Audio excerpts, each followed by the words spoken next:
विद्यार्थी मित्रांनो, सह्याद्री ट्युटोरियल्स मध्ये तुमचं स्वागत आहे. तुमचा कॉन्फिडन्स प्रचंड वाढलाय. तुमच्या स्कोर मधून ते दिसून येतंय. ज्यांनी अभ्यास सिरियसली सुरू केलाय, प्रत्येकाचे मार्क वाढलेत. म्हणजे काही मुलं 20 वर होती आउट ऑफ 200 ती आता 70-80 पर्यंत पोहोचलेत. आणि जे 80 वर आहे ते 100 त्यांनी क्रॉस केले. काही जण तर 110 क्रॉस करतायत. आणि वायवा सेरीचा त्यात हातभार आहे. मग आता आपण द्यायला सुरुवात केलाय होमवर्क. याच्या अगोदर जो व्हिडिओ अपलोड केलाय त्यात पण दिलाय होमवर्क. यात तर प्रचंड असणार आहे. मग पहिला प्रश्न बघा काय आहे. काय विचारलंय? Does not flow in either direction. हे कन्सेप्ट कुठली आहे? ऑस्मॉसिस. ऑस्मॉसिस मध्ये सॉल्व्हंट मॉलिक्यूल फ्लो होतात from lower concentration to higher concentration. म्हणजे कॉन्सन्ट्रेशन मध्ये पाहिजे डिफरन्स. कॉन्सन्ट्रेशन म्हणजे डिफरन्स म्हणजे नक्की काय सांगतो.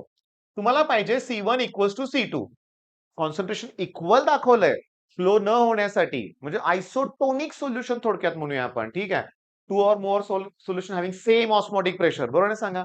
मग इथं मी लिहिणार आहे काय सांगतो. C1 कॉन्सन्ट्रेशन म्हणजे मी लिहिणार आहे N1 अपॉन V आणि N2 अपॉन V. V ला V कॅन्सल. याचा अर्थ नंबर ऑफ मोल सेम असतील.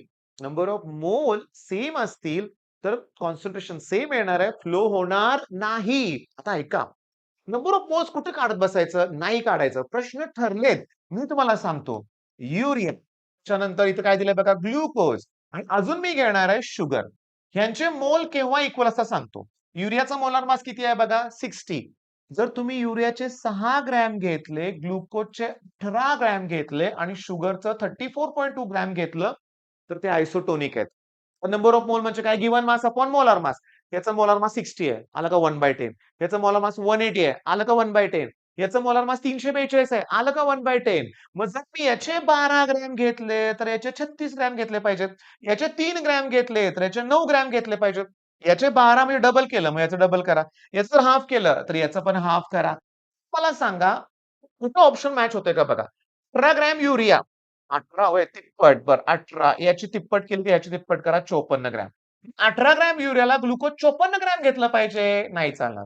6 ग्रॅम युरियाला 24 म्हणतायत. पण 6 ला 18 ग्रॅम ग्लुकोज घेतलं पाहिजे. 6 ग्रॅम युरियाला 36 ग्रॅम ग्लुकोज. 6 ग्रॅमला 36 नाही रे. 12 ग्रॅम युरियाला 36 ग्रॅम ग्लुकोज. 12 ग्रॅम ग्लुकोजला युरियाला 36 ग्रॅम ग्लुकोज. आता एक लक्षात आलं का? अरे जेवढं युरिया घेताय त्याच्या तिप्पट ग्लुकोज असलं पाहिजे. 12 ग्रॅम युरिया 36 ग्रॅम आहे. आन्सर डी करेक्ट आहे. होमवर्क देतोय. मग होमवर्क काय? आयसोटोनिकचे सगळे प्रॉब्लेम शोधा. आयसोटोनिक साठी नंबर ऑफ मोल्स इक्वल आले पाहिजेत. त्यासाठी सॉल्व्ह करत बसायचं नाही. हे रिलेशन लक्षात ठेवा. जेव्हा शोधाल ना तुमच्या लक्षात येईल या तिघांच्या नावात सोडून दुसरं काही सीईटीत येत नाही रे. हेच येतंय लक्षात घ्या. मग होमवर्कचा पहिला प्रश्न मोठा आहे तो सिलेबस. आता दुसरा प्रश्न. क्लिअरली तोंडी. I3 मायनस कुठे आहे बघा. I3 मायनस इथं दिसतंय. ओके. त्याचा रेट विचारलाय. कुणाचा तरी एक रेट देणार. हा रेट कुणाचा दिलाय बघा. तो रेट कुणाचा दिलाय? तर तो दिलाय SO4. ते कुठे आहे बघा इथं आहे. त्याचा कोएफिशियंट किती आहे? तो. याचा किती आहे? 1.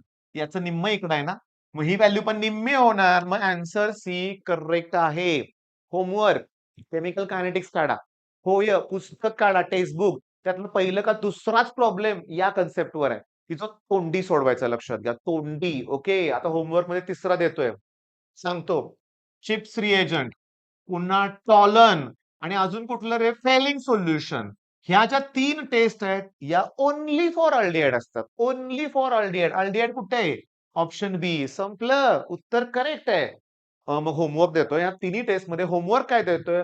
या टेस्ट मध्ये कलर कुठला असतो सांगा. मजेंटा का मॅग्नेटा कलर असतो तो बघा आणि त्या कलरचं मला कॉमेंट मध्ये सांगा या 3 टेस्ट बद्दल. आता सगळ्यात इम्पॉर्टंट तुम्ही सॉलिड स्टेट मध्ये विचारले number of unit sale.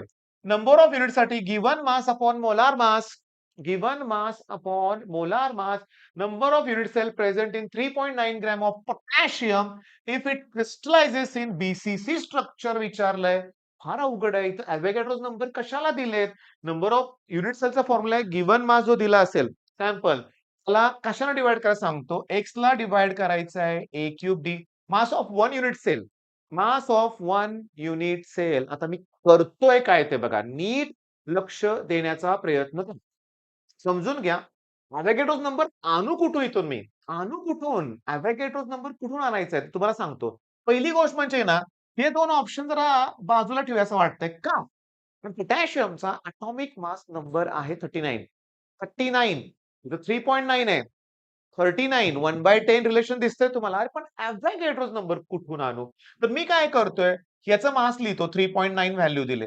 A cube मी तसंच ठेवतो. चला मी डेन्सिटीचा फॉर्म्युला वापरतो. डेन्सिटीचा फॉर्म्युला आहे एन थांबा एन मोलार मास एम म्हणजे 39 अपॉन ए क्यूब आणि NA. आता झालं काय? ए क्यूबला ए क्यूब कॅन्सल झालं. हे 1/10 येतंय. पण NA वर जाणार, NA वर जाणार आणि माझं तुम्हाला सांगतो उत्तर कळालंय. बीसीसी साठी एन ची व्हॅल्यू 2 आहे रे बाळांनो. बीसीसी साठी एन ची व्हॅल्यू 2 आहे. मग हे 1/10 10 into 2 खाली 20 येणार म्हणजे उलट डी आन्सर करेक्ट आहे. मग आता एक काम करायचं, जिथं NA ऑप्शन आहे असे 4-5 PYQs आहेत. हो 21 to 25 मध्ये. मग NA कसं आलं? डेन्सिटीचा फॉर्म्युला लिहिला ना मी. डेन्सिटीचा फॉर्म्युला काय? एन एम अपॉन ए क्यूब NA. ए क्यूबला ए क्यूब कॅन्सल. गिव्हन मास दिलं. पण तुमच्या लक्षात आलं का, की तुम्हाला पोटॅशियमचा एटॉमिक मास नंबर पाठ असल्याशिवाय जमणार नाही. आणि मिस्टेक केली असती आपण जर 10 चा विचार केला असता तर. पण सोडवल्यामुळं जमलंय. म्हणजे तुम्ही सॉलिड स्टेटचे सगळे फॉर्म्युले रिवाइज करा. Okay, next. Which of the following compound reaction with Grignard's reaction followed by hydrolysis forms secondary alcohol? ऐका. तुम्ही जर फॉर्मल्डिहाइड घेतलं, त्याची रिएक्शन ग्रिग्नारवर केली, की प्रायमरीच अल्कोहोल तयार होणार. फॉर्मल्डिहाइड सोडून दुसरा कुठलाही अल्डिहाइड घेतला, त्याची रिएक्शन ग्रिग्नारवर केली, की सेकंडरी अल्कोहोल. आणि तुम्ही जर कीटोन घेतलं, कीटोन आणि त्याची रिएक्शन ग्रिग्नार झालं, की टर्शरी. तुम्हाला विचारले सेकंडरी.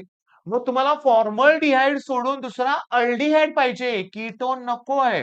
कीटोन नको आहे. मग ऍसिडल्डिहाइड चालतंय ना. लिहून घ्या. लिहून घ्या नाही, व्हिडिओ पॉज करायचा आणि तुम्ही शोधायचे PYQ या टाइपचे. तुम्हाला कळायला पाहिजे फॉर्मल्डिहाइड आणि ग्रिग्नार्ड प्रायमरी. अरे पण इथे एक कार्बन आहे. ग्रिग्नार्ड मध्ये तुम्ही अल्किल ग्रुप कुठला घेताय त्याच्यानुसार कार्बन काउंट ओळखा. कुठलं अल्कोहोल तयार होणार याचा विचार करा. ऑब्व्हियसली प्रायमरीच तयार होईल. पण कोणतं? हे कळायला पाहिजे. Okay, next question homework. मी काही बोलणार नाही. सोल्युबिलिटी प्रॉडक्ट विचारलाय, AgCl चा विचारलाय. तुम्हाला मी शिकवलंय. Ag एकच आयन आहे. नुसतं यस येणार. ह्याचा पण एकच आहे, यस येणार. मग हा झाला तुमचा सोल्युबिलिटी प्रॉडक्ट. यसचा स्क्वेअर झाला लक्षात घ्या. आता तुम्हाला क्लिअरली सांगू का? सोल्युबिलिटी दिले आणि प्रॉडक्ट विचारलाय. तुम्हाला याचा स्क्वेअर केला पाहिजे. त्याचा काय केला पाहिजे? स्क्वेअर. शोधा उत्तर तुमचं काय येते ते प्रॉडक्ट फक्त करा. मग सोल्युबिलिटी प्रॉडक्ट सुद्धा होमवर्क मध्ये तुम्हाला करायचं आहे. नेक्स्ट. गॅटरमन कॉच फॉर्मायलेशन. ऐका. मी होमवर्क देणार आहे. इटाड म्हणलं की CrO2Cl2. इटाड म्हणलं की. रोसेनमंड म्हणलं की पॅलाडियम ऑन BaSO4. सांगा बघू स्टीफन म्हणलं की काय येणार? स्टॅनस क्लोराइड. स्टॅनस क्लोराइड. गॅटरमन कॉच म्हणजे काय येणार? कार्बन मोनॉक्साइड आणि HCl. मग शोधा उत्तर. कार्बन मोनॉक्साइड आणि HCl. कार्बन डायऑक्साइड नको आहे. आन्सर सी करेक्ट आहे. इटार्ड रिएक्शन हे डायबाल काय असतं माहितीये का? डबल बॉन्ड रिटेन राहतो. नायट्राइल पासून तुम्हाला अल्डिहाइड करायचंय, पण डबल बॉन्ड तसाच ठेवायचा आहे. डाय आयसोब्युटिल अल्युमिनियम हायड्राइड आहे ते. मग हा होमवर्क करा. 100 क्वेश्चन्स इन 5 मिनिट. तो व्हिडिओ पुन्हा बघायचा. पहिली 15 मिनिटं बघायचाच लक्षात घ्या. पॅकिंग इफिशियन्सी यार किती सोपं आहे. BCC ची असते 68%, FCC ची असते 74%. ह्याचं काही दिलंच नाही पॅकिंग इफिशियन्सी आपल्या पुस्तकात. मग 52 कुणाची असणार आहे? Simple cubic. 52.4 पण देतील बरं का लक्षात घ्या. सगळ्यात इम्पॉर्टंट कंडक्टिव्हिटी आणि हे काय दिलंय? मोलार कंडक्टिव्हिटी सॉल्व्ह करून देणार नाही. मोलार कंडक्टिव्हिटीचा फॉर्म्युला आहे 1000 K/C घेतलाय आपण. ओके, मग मोलार कंडक्टिव्हिटी दिलंय. कॉन्सन्ट्रेशन दिलंय. कॉन्सन्ट्रेशन मल्टिप्लाय करा, 1000 डिवाइड करा, तुम्हाला उत्तर मिळेल. आणि मला आता कळालं रे उत्तर. मी तुम्हाला गंमत सांगू का? कॉन्सन्ट्रेशन 0.1 आहे. ओके, कॉन्सन्ट्रेशन 0.1 आहे. 0.1 0.1 न 1000 मल्टिप्लाय डिवाइड करून ही व्हॅल्यू चेंज होत नाही. त्यामुळे आन्सर हेच असणार आहे. चेंज कसं होईल?